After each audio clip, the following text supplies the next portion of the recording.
Assalamualaikum warahmatullahi wabarakatuh. Perkenalkan, saya Heriani Sulistianisi dari Fakultas Studi Islam, Prodi Pendidikan Guru Madrasah Ibtidaiyah Uniska Banjarmasin. Kali ini saya akan menjelaskan tentang pembelajaran blended learning. Sebelumnya, sudah ada yang tahu apa itu blended learning? Nah, sebelum kita memulai masuk ke pembelajaran, lebih baik kita memulai pembelajaran dengan bismillah. Bismillahirrahmanirrahim. Langsung saja. Pengertian blended learning. Blended learning merupakan istilah yang berasal dari bahasa Inggris yang terdiri dari dua suku kata, blended dan learning. Blended artinya campuran atau kombinasi yang baik. Blended learning ini pada dasarnya merupakan gabungan keunggulan pembelajaran yang dilakukan secara tatap muka dan secara virtual. Istilah blended sendiri berarti bahwa pembelajaran tradisional didukung dengan format elektronik. Program blended learning menggunakan berbagai bentuk e-learning. Mungkin digabungkan dengan pelatihan yang terpusat pada instruktur dan format langsung lainnya. Pembelajaran berbasis blended learning dimulai sejak ditemukan komputer, walaupun sebelum itu juga sudah terjadi adanya kombinasi.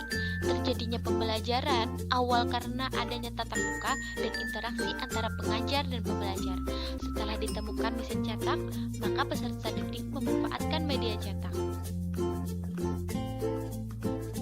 Mengapa harus blended learning? Pemanfaatan teknologi dalam dunia pendidikan, khususnya dalam sistem pembelajaran, telah mengubah sistem pembelajaran pola konvensional atau pola tradisional menjadi pola modern yang bermedia teknologi informasi dan komunikasi atau Information and Communication Technology atau yang disingkat dengan ICT.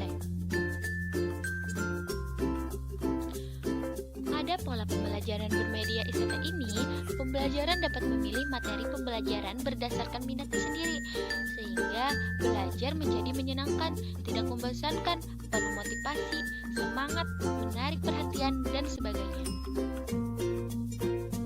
Penggunaan ICT secara umum juga akan menguntungkan masyarakat luas, karena informasi akan dengan mudah disebarkan dan dinikmati oleh masyarakat.